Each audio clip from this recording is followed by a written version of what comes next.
ನಮ್ಮ ಪ್ರೀತಿಯ ವೀಕ್ಷಕರಿಗೆ ನಮಸ್ಕಾರಗಳು. ಇಂದಿರಾ ಮನೆ ಅಡುಗೆಗೆ ಸುಸ್ವಾಗತ. ಇಂದಿರಾ ಮನೆ ಅಡುಗೆಯಲ್ಲಿ ಇವತ್ತು ನಾನು ಖಾರ ಪೊಂಗಲ್ ಮತ್ತು ಸೊಪ್ಪಿನ ಸಾರು ಮಾಡ್ತಾಯಿದ್ದೀನಿ. ಮೊದಲಿಗೆ ಖಾರ ಪೊಂಗಲ್ ಮಾಡೋದು ಹೇಗೆ ಅಂತ ನೋಡ್ಕೊಳ್ಳೋಣ ಬನ್ನಿ. ಒಂದು ಪಾತ್ರೆ ತೊಗೊಂಡಿದ್ದೀನಿ. ಪಾತ್ರೆಗೆ ನಾನು ಒಂದು ಕಪ್ಪು ಹಸಿ ಅಕ್ಕಿ ತೊಗೊಂಡಿದ್ದೀನಿ, ದೋಸೆ ಅಕ್ಕಿ.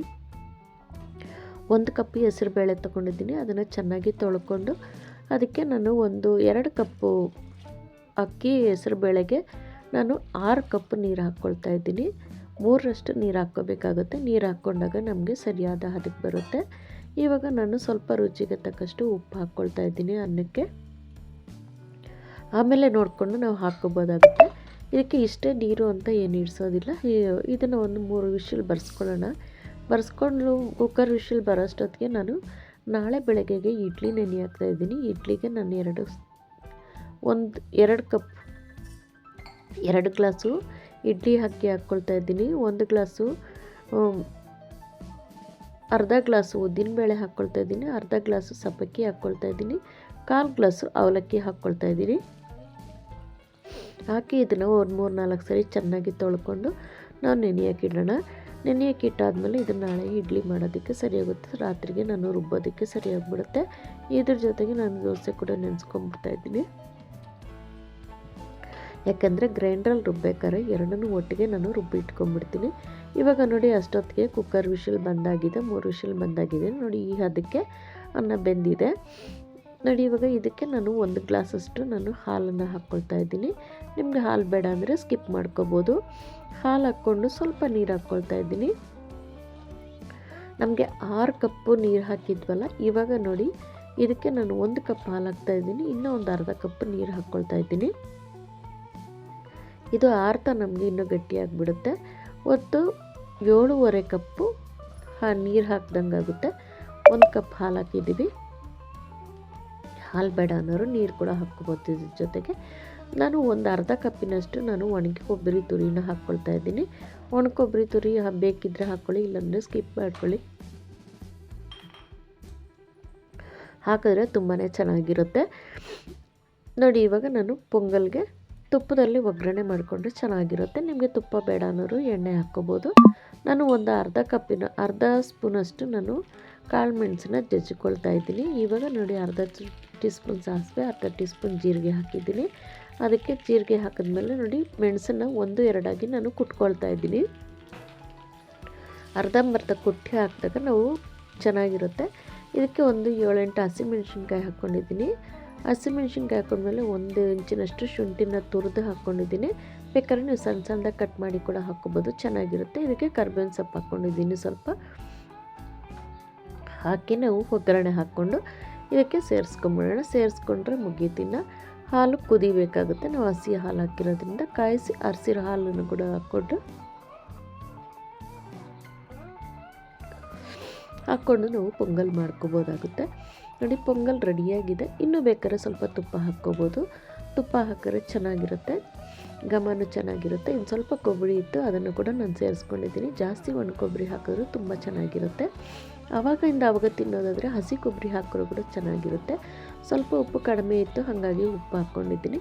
ಸುಮ್ಮನೆ ಇದು ತುಂಬ ಕುದಿಯೋ ಅವಶ್ಯಕತೆ ಇಲ್ಲ. 1 ಕುದಿ ಬಂದರೆ ಸಾಕು, ನಮಗೆ ಸರಿಯಾದ ಹದಕ್ಕೆ ಪೊಂಗಲ್ ರೆಡಿ ಇರುತ್ತೆ. ನೋಡಿ ನೀವು ಮನೇಲಿ ಮಾಡಿ ನೋಡಿ. ಇದರ ಜೊತೆಗೆ ಕಾಯಿ ಚಟ್ನಿ ಮಾಡಿದ್ದ ಕಾಯಿ ಚಟ್ನಿ ಜೊತೆಗೆ ಪೊಂಗಲ್ ತಿಂದಾಗ ಚೆನ್ನಾಗಿರುತ್ತೆ. ಇದಕ್ಕಿನ್ನೂ ಜೊತೆಗೆ ಒಂದು ಉದ್ದಿನವಡೆ ಇದ್ದರೆ ತುಂಬಾ ಚೆನ್ನಾಗಿರುತ್ತೆ. ನಾನು ಉದ್ದಿನವಡೆ ಮಾಡೋಕ್ಕೆ ಹೋಗಿರಲಿಲ್ಲ. ನೋಡಿ ಇದು ಬೆಳಗ್ಗೆ ಟಿಫನ್ಗಾಯಿತು. ಟಿಫನ್ಗಾದ್ಮೇಲೆ ನಾನು ಹಾಗೆ ಮಧ್ಯಾಹ್ನಕ್ಕೆ ಅನ್ನ ಸಾರು ಮಾಡ್ಕೊಂಡ್ಬಿಡ್ತಾಯಿದ್ದೀನಿ. ಸೊಪ್ಪು ಸಾರು ಮಾಡ್ತಾಯಿದ್ದೀನಿ. ಮಧ್ಯಾಹ್ನಕ್ಕೆ ಸೊಪ್ಪು ಸಾರು ಮಾಡೋದಕ್ಕೆ ಒಂದು ಕುಕ್ಕರ್ ತೊಗೊಂಡಿದ್ದೀನಿ. ಕುಕ್ಕರ್ಗೆ ಮೊದಲಿಗೆ ಸೊಪ್ಪೆಲ್ಲ ಕಟ್ ಮಾಡಿಕೊಂಡು ಮೆಂತ್ಯ ಸೊಪ್ಪು, ಅರವೆ ಸೊಪ್ಪು ಮತ್ತು ಚಕ್ಕೋತ ಸೊಪ್ಪು 3 ಸೊಪ್ಪನ್ನ ಹಾಕ್ಕೊಂಡಿದ್ದೀನಿ. ಇದಕ್ಕೆ ಒಂದು ಅರ್ಧ ಇಡೀ ಕೊತ್ತಂಬರಿ ಸೊಪ್ಪು ಹಾಕಿದ್ದೀನಿ. ಸ್ವಲ್ಪ ಕರಿಬೇವಿನ ಸೊಪ್ಪು ಕೂಡ ಹಾಕ್ಕೊಳ್ತೀನಿ. ಕರಿಬೇವಿನ ಸೊಪ್ಪು ನಾವು ಬೇಯಕ್ಕೆ ಹಾಕಿದಾಗ ನಮಗೆ ಕಣ್ಣಿಗೆ ಆರೋಗ್ಯಕ್ಕೆ ತುಂಬ ಒಳ್ಳೆಯದಲ್ವ. ಹಾಗಾಗಿ ಕರಿಬೇವಿನ ಸೊಪ್ಪನ್ನ ಆರಿಸಿ ಇಟ್ಬಿಡ್ತಾರೆ ಅಂದ್ಬಿಟ್ಟು ಒಂದು 10 ಹಸಿಮೆಣ್ಸಿನ್ಕಾಯಿ ಹಾಕಿದ್ದೀನಿ. 1 ದೊಡ್ಡ ಟೊಮೆಟೊನ ಹಾಕ್ಕೊಂಡಿದ್ದೀನಿ. 1 ಗಡ್ಡೆ ಬೆಳ್ಳುಳ್ಳಿ ಹಾಕಿದ್ದೀನಿ. 1 ಗಡ್ಡೆ ಈರುಳ್ಳಿನ ಹಾಕ್ಕೊಂಡಿದ್ದೀನಿ. ಈರುಳ್ಳಿ ಹಾಕ್ಕೊಂಡಿದ್ದಾದಮೇಲೆ ನಾನು ಒಂದು ಅರ್ಧ ಟೀ ಸ್ಪೂನಷ್ಟು ಅರಿಶಿನ ಪುಡಿನ ಹಾಕ್ಕೊಳ್ತಾ ಇದ್ದೀನಿ. ಇದಕ್ಕೆ ಒಂದು ಅರ್ಧ ಟೀ ಸ್ಪೂನಷ್ಟು ಜೀರಿಗೆ ಪುಡಿನ ಕೂಡ ಹಾಕ್ಕೊಂಡಿದ್ದೀನಿ. ನೀವು ಮಿಕ್ಸಿಲಿ ರುಬ್ಬೋದಾದರೆ ಜೀರಿಗೆನ ಹಾಗೆ ಹಾಕ್ಕೋಬೋದಾಗುತ್ತೆ. ಇದಕ್ಕೆ ನಾನು 1 ಕಪ್ ಅವರೆಬೇಳೆ, 1 ಕಪ್ಪು ತೊಗರಿಬೇಳೆನ ಹಾಕ್ಕೊಳ್ತಾ ಇದ್ದೀನಿ.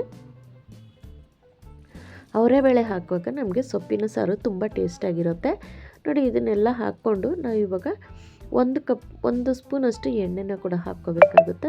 ಬೇಳೆ ಬೇಗ ಬೇಯಬೇಕಂದ್ರೆ ಎಣ್ಣೆ ಹಾಕ್ಕೋಬೇಕಾಗುತ್ತೆ. ಎಣ್ಣೆ ಹಾಕ್ಕೊಂಡಾಗ ನಮಗೆ ಬೇಗ ಬೆಂದುಬಿಡುತ್ತೆ. ಇವಾಗ ಅದಕ್ಕೆ ಮುಳುಗೋಷ್ಟು ನೀರು ಹಾಕ್ಕೊಳ್ತಾ ಇದ್ದೀನಿ. ನೀವು ಮುಳುಗೋಷ್ಟು ನೀರಂದರೆ 1 ಲೀಟ್ರ್ ನೀರು ಹಾಕ್ಕೊಳ್ತೀನಿ. ನಮಗೆ ಕರೆಕ್ಟಾಗಿರುತ್ತೆ, ಸಾರಿಗೆ ಹದ ಕರೆಕ್ಟಾಗಿ ಬರುತ್ತೆ. ಹೀಗಾಗಿ ನಾನು ಎಲ್ಲ ಮಿಕ್ಸ್ ಮಾಡಿಕೊಂಡು ಲಿಡ್ಡನ್ನ ಕ್ಲೋಸ್ ಮಾಡಿ 3 ವಿಷಲ್ ಬರ್ಸ್ಕೊಳ್ಳೋಣ. 3 ವಿಷಲ್ ಬರ್ಸ್ಕೊಂಡು ಆ ಕಡೆ ಅನ್ನಕ್ಕೂ ಇಟ್ಕೊಂಡು ನಾನೆಲ್ಲ ರೆಡಿ ಮಾಡ್ಕೊಂಡಿದ್ದೀನಿ. ಅನ್ನಕ್ಕೂ ಆಗಿದೆ. ಇವಾಗ 3 ವಿಷಲ್ ಬಂದಾಗಿದೆ. ಇವಾಗ ನೋಡಿ, ಒಂದು ಪಾತ್ರೆ ತೊಗೊಂಡು ಅದಕ್ಕೆ ನಾನೊಂದು 3 ಸ್ಪೂನ್ ಎಣ್ಣೆ ಹಾಕ್ಕೊಂಡಿದ್ದೀನಿ. ಎಣ್ಣೆ ಹಾಕ್ಕೊಂಡು ಒಂದು ಅರ್ಧ ಟೀ ಸ್ಪೂನಷ್ಟು ಸಾಸಿವೆ, ಅರ್ಧ ಟೀ ಸ್ಪೂನಷ್ಟು ಜೀರಿಗೆ ಹಾಕ್ಕೊಳ್ತಾ ಇದ್ದೀನಿ. ಅರ್ಧ ಟೀ ಸ್ಪೂನಷ್ಟು ಸಾಸಿವೆ ಜೀರಿಗೆ ಚಿಟಪಟ ಆದಮೇಲೆ ಸ್ವಲ್ಪ ಕರಿಬೇವಿನ ಸೊಪ್ಪು ಹಾಕ್ಕೊಳ್ತಾ ಇದ್ದೀನಿ. ಕರಿಬೇವಿನ ಸೊಪ್ಪು ಹಾಕ್ಕೊಂಡು ಸ್ವಲ್ಪ ಇಂಗು ಕೂಡ ಹಾಕ್ಕೊಳ್ಳೋಣ. ಒಂದು ಅರ್ಧ ಟೀ ಸ್ಪೂನಷ್ಟು ಇಂಗುನ ಹಾಕ್ಕೊಂಡು ನಾನು ಸಾರಿಗೂ ಇಷ್ಟೇ ಒಗ್ಗರಣೆ ಮಾಡೋದು. ನಾನು ಈರುಳ್ಳಿ ಎಲ್ಲ ಜಾಸ್ತಿ ಹಾಕೋದಿಲ್ಲ. ಇವಾಗ ನೋಡಿ, ಸಾರನ್ನ ಹಾಕ್ಕೊಂಬಿಡೋಣ. ಮೇಲಿನ ನೀರೆಲ್ಲ ಬಗ್ಗಿಸ್ಕೊಂಡು ಸೊಪ್ಪನ್ನು ಮಸ್ಕೊಂಡು ನಾವು ಮತ್ತಲ್ಲಿ ಸುಮ್ಮನೆ ಹಂಗೆ ಮಸ್ಕೊಂಡ್ರೆ ಸಾಕಾಗುತ್ತೆ. ಆಲ್ರೆಡಿ ಕಟ್ ಮಾಡಿ ಹಾಕಿರ್ತೀವಲ್ಲ, ಸೊಪ್ಪೆಲ್ಲ ಚೆನ್ನಾಗಿ ಬೆಂದೋಗ್ಬಿಟ್ಟಿರುತ್ತೆ. ಬೇಳೆನೂ ಇರಬೇಕು ಮತ್ತು ಸೊಪ್ಪು ನಮಗೆ ಸ್ವಲ್ಪ ಬಾಯಿಗೆ ಸಿಗಬೇಕು. ಈರುಳ್ಳಿ ಟೊಮೆಟೊ ಮಾತ್ರ ಮಸ್ತ್ರೆ ಸಾಕಾಗುತ್ತೆ. ಆ ಥರ ಮಸ್ಕೋಬೇಕಾಗುತ್ತೆ. ಸ್ವಲ್ಪ ಬೇಳೆನೂ ಇರಬೇಕಾಗುತ್ತೆ. ರುಚಿಗೆ ತಕ್ಕಷ್ಟು ಉಪ್ಪು ಹಾಕ್ಕೊಳ್ಳೋಣ. ಉಪ್ಪು ಹಾಕ್ಕೊಂಡು ನೋಡಿ, ಇವಾಗ ಬೇಳೆನ ಸುಮ್ಮನೆ ನಾನು ಮಸಿತಿದ್ದೀನಿ ನೋಡಿ, ಆ ಥರ ಮಸ್ಕೊಂಡ್ರೆ ಸಾಕು. ತುಂಬ ನೈಸಾಗಿ ಮಸಿಯೋ ಅವಶ್ಯಕತೆ ಇಲ್ಲ. ತುಂಬ ನೈಸಾಗಿ ಮಸ್ಬಿಟ್ರೆ ಟೇಸ್ಟ್ ಬರೋದಿಲ್ಲ, ಸಾರು ಬೇರೆ ಟೇಸ್ಟ್ ಆಗಿಬಿಡುತ್ತೆ. ಹಾಗಾಗಿ ನೋಡಿ, ಇಷ್ಟು ಮಾಡಿಕೊಂಡ್ರೆ ಸಾಕು. ಅವರೆಬೇಳೆ ಹಾಕಿರೋದ್ರಿಂದ ಸಾರು ಕೂಡ ತುಂಬ ಗಟ್ಟಿಯಾಗಿ ಬರುತ್ತೆ. ಇದು ಮುದ್ದೆಗೆ, ಅನ್ನಕ್ಕೆ ತುಂಬ ಚೆನ್ನಾಗಿರುತ್ತೆ. ಮತ್ತು ಇದರಲ್ಲಿ ಚಪಾತಿನೂ ತಿನ್ಬೋದಾಗುತ್ತೆ, ದೋಸೆ ಕೂಡ ತಿನ್ಬೋದಾಗುತ್ತೆ, ಚೆನ್ನಾಗಿರುತ್ತೆ.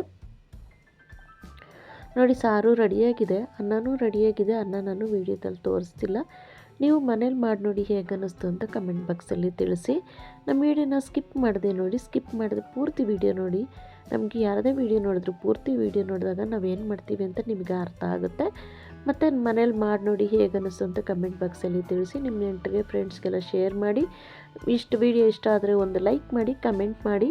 ವಿಡಿಯೋ ಹೇಗೆ ಅನ್ನಿಸ್ತು ಅಂತ ಕಮೆಂಟ್ ಮಾಡಿ ತಿಳಿಸಿ. ನಮ್ಮ ವಿಡಿಯೋನ ಸ್ಕಿಪ್ ಮಾಡದೆ ನೋಡಿದ್ದಕ್ಕಾಗಿ ತುಂಬ ಧನ್ಯವಾದಗಳು ವೀಕ್ಷಕರೇ. ನಮಸ್ಕಾರ.